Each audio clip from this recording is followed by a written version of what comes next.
नमस्कार। बीती 14 फरवरी को जैसे ही फिल्म छावा रिलीज हुई तब लोगों में एक अलग किस्म की जागृति आई। लोग सोचने को मजबूर हुए कि किस तरह से विदेशी आक्रांता भारत के ऊपर हमले करते रहे और उन्हीं विदेशी आक्रांताओं का अभी भी देश में महिमा मंडन हो रहा है। औरंगजेब की मजार महाराष्ट्र के खुलदाबाद में है, जिसकी मौत अहमदनगर में हुई थी। वही अहमदनगर जो अभी अहिल्याबाई नगर बना हुआ है। इस मजार को हटाने की एक जायज सी मांग आम जनता कर रही थी, विश्व हिंदू परिषद कर रही थी। 17 मार्च को नागपुर में एक प्रदर्शन होता है। औरंगजेब की इस मजार का एक प्रतीकात्मक स्वरूप तैयार किया गया और प्रदर्शन के दौरान उसी प्रतीकात्मक मजार को तोड़ा गया और उसके बाद नागपुर में अचानक रात होते तक दंगा भड़क गया। शुरुआती जांच में पता चल गया कि जिस तरह से पेट्रोल बम और असलहा इकट्ठा किया गया था, ये पूरा हमला प्री प्लान था। महाराष्ट्र के मुख्यमंत्री देवेंद्र फडणवीस खुद इस बात को स्वीकार कर रहे हैं कि ये प्री प्लान हमला था, तैयारी बहुत पहले से चल रही थी। अब आप सोचिए, एक विदेशी लुटेरे आक्रांता के लिए किस तरह का लोग समर्थन जुटाते हैं।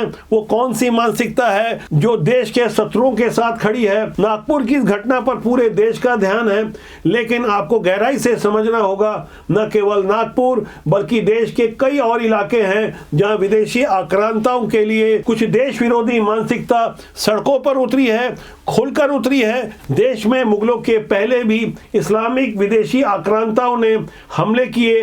मोहम्मद गौरी के बारे में तो हर किसी को पता है कि किस तरह से सोमनाथ मंदिर को खंडित किया गया, देश में लूटपाट की गई, हजारों लाखों लोगों को मारा गया। उसी मोहम्मद गजनवी का एक भांजा था सैयद सालार मसूद, जो अफगानिस्तान से चलकर यूपी के बहराइच में लूटपाट करता हुआ पहुंचा और वहां उसका मुकाबला श्रावस्ती के महाराज सुहेल देव राजभर से होता है, जिन्होंने 20 राजाओं के साथ गठबंधन करते हुए न केवल सैयद सालार मसूद को हराया बल्कि उसे मौत के घाट भी उतार दिया। तब सालार मसूद के सैनिकों ने उसकी कब्र वहीं बहराइच में बना दी।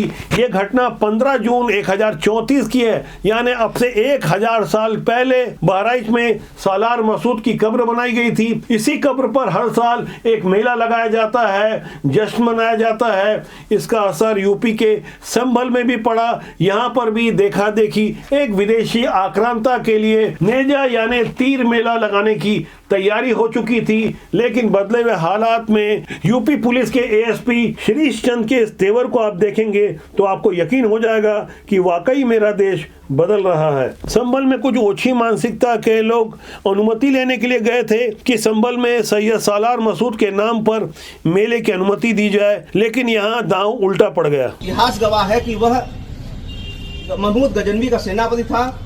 उसने सोमनाथ को लूटा था, कत्लेआम किया था, पूरे देश में इतिहास जानता है। किसी भी लुटेरे के याद में यहाँ कोई भी मेले का आयोजन नहीं होगा। अगर किसी ने यह अवैध कृत्य करने की कोशिश की, कठोर कार्रवाई होगी, आप निश्चिंत रहिएगा।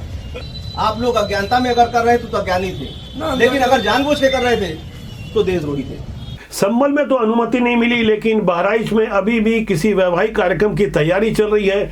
1 महीने तक मेला का आयोजन किया जाएगा। मई से लेकर जून तक ये आयोजन होगा। आप सोचिए, एक विदेशी आक्रांता के लिए हमारे देश में अभी भी कुछ लोग पलक फावड़े बिछाए हुए हैं। किस तरह से नागपुर में औरंगजेब की कब्र के लिए दंगे हो रहे हैं। वही औरंगजेब जिसने देश को लूटा, वो विदेशी आक्रांता था। मुगलों का शासन करीब 300 साल भारत में रहा। भारत को गुलाम बनाकर मुगल रखे रहे। सैकड़ों हजारों हिंदू मंदिर तोड़े गए। ऐसे अत्याचारी और ऐसे खूनी, ऐसे नर पिशाच के लिए कौन अच्छी सद्भावना रखता है? और जो सद्भावना रखता है, ऐसे लोगों के बारे में क्या कहा जाए। वैसे कहने का वक्त समाप्त हो चुका है। अब बारी एक्शन की है। नागपुर पुलिस ने शुरुआत में 50 लोगों को पकड़ा। उल्टा लटकाकर सीधा करने की पद्धति वहां शुरू हो चुकी है। धरपकड़ अभी आगे भी होगी। जो भी भारत में रहकर देश विरोधी मानसिकता पालेगा, विदेशी आक्रांताओं के साथ खड़ा रहेगा, ऐसी मानसिकता को सख्ती से कुचलने का वक्त आ चुका है। इसके लिए देश की जनता को एकजुट रहना होगा। हम एक रहेंगे तो सेफ रहेंगे। नमस्कार।